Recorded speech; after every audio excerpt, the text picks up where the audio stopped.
Hi, my name is Rasmus, and this is, My name is Christian. and we're going to be talking about the Danish food and economy. Okay. Christian will be talking a bit about the food, and then I'll be talking about the economy afterwards. Okay. I will just go through the food, like some of the Danish dishes and the ecology and why we're trying to minimize food waste. Mhm. Yeah. And then we have breakfast. For breakfast, it's different from adults to young people what they eat. Mm. Like adults, they often get whole grain bread with a cup of coffee, while young students and children, they often get different cereals with the milk product or juice to drink or something. Mhm. Yeah, and in the weekend we have kind of tradition for get to the bakery and get fresh bread and doing kind of special with it and eat together because that is part of the Danish culture. Mhm. Yeah, and then we have lunch. Most Danes bring food leftovers to lunch, and that's the next day because then we're trying to minimize food waste. Or you can buy food at the cafeteria at the school or your work. Yeah. And then for dinner, many families are actually together and eating together at home. And actually, a survey said that 80% of family actually eat together Mm. 5 times a week. So it's kind of Danish tradition to be at home and be part of the family. And a kind of normal tradition food in Denmark could be kind of potatoes and meat because we actually eat a lot of potatoes and that's kind of Danish thing to do. Yeah. Yeah. And special events, it's typically a restaurant and we use a lot of money to kind of, it should be a little bit fancy and we have to do something extra about it. And we also have different beers and food for different occasions. Like in Easter, we have Easter beer and some kind of Easter food. And for Christmas, we have Christmas food and we also have Christmas beer to that. Mm. And some of the Danish dishes you can see on the picture. You can see fried bacon and potatoes. There's parsley, you can see over here. And then we have pan-fried dumplings, which also Americans will call meatballs. You Mm. can see on this picture, and roasted pork here. These are very famous Danish dishes we eat. Mm. The overview of the economy in Denmark is we went through a crisis in 2008. It started, and the 2014, they think the economists think is a turning point for the crisis because it went the other direction. Mm. And the taxes are pretty high in Denmark compared to here, because we get, like the other girl said, the other Tobias, I think, was talking about healthcare. We get that in Denmark and education and stuff like that. And we export a lot of our goods from the farms and dairy and stuff like that to other countries. We can find Lurpak butter almost all over the world. And we do a lot of energy, like windmills. We want to establish windmills like all over the world, I think. We have big companies doing windmills. And then the state is kind of going on trying to educate people in being innovative in order to improve the Danish quality and stuff. Mhm. So, yeah. And the exchange rate for the Danish crown, I was just going to comment on that, is $0.15 for one Danish crown. So, yeah, farming, like I said, the most farms are exporting a lot compared to what we use ourselves. Mhm. And the exporting, how much we get for it in the country is $1.5 billion. Mhm. And 2/3 of the countryside in Denmark is filled with farms. So it's kind of big in fields. We do cows and pigs, so we have a lot of bacon as well. Yeah, VAT is the tax rate that you pay on every good you buy at the store. So here you pay like, how much do you pay for? 8%. 8%. Hmm. Yeah, and we pay 25, and when you see the price in the store, it's already put on it. And then, yeah, the general tax rate, like we pay from our income is 41%. Yeah, and then of course that makes a lot of people trying to do it legally to get more.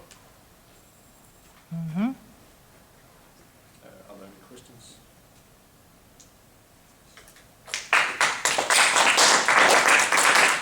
Go. Yes, so my name is Nikolai, and I'm going to talk about the Danish culture. More specific, it's about urbanism, architecture, and the use of space. Mm. And first off, it's about the urbanism. We went from being an agricultural country to a industrialized country, and we did that the last 50 to 100 years, where we in the late 19th century had 2/3 of the population was in a rural area where it had something to do with agriculture, and now it's only 15%. Mm-hmm. The reason of this is partly because of education and jobs moving into the big cities, and you have to transport long, and the winters is long in Denmark. But then in 1980, we had this green wave where people went back in to the nature and tried to live there, but most of them went back again because they were used to the opportunities they had with shops and entertainment and all that. Then when it comes to architecture, we have lived by this fairy tale country. So the old buildings and castles we have are not really big, and so it's more like small, cute with small doors, and the roof is made by like this. Mm. Now the modern architecture is like big windows, big wide, with not really anything in the front yard, and also we have like only a few tall buildings around the country. Mm. Especially back in the days, we only had like 1, maybe 2 floors. We have some places where you don't do, like even big cities where you don't have above 7 floors, so we don't have any really tall buildings. And then when it comes to the use of space, in the cities, the old buildings are located in the middle, and then we build out around it, and we have businesses and all that out there.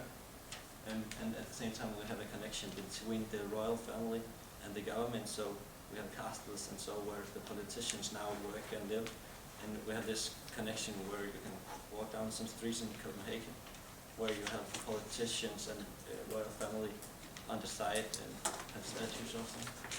And when it then comes to private space, it's often like only for close groups, so it's only near family or close friends who comes in and get to try this comfy and be home feeling. So, yes. Any questions?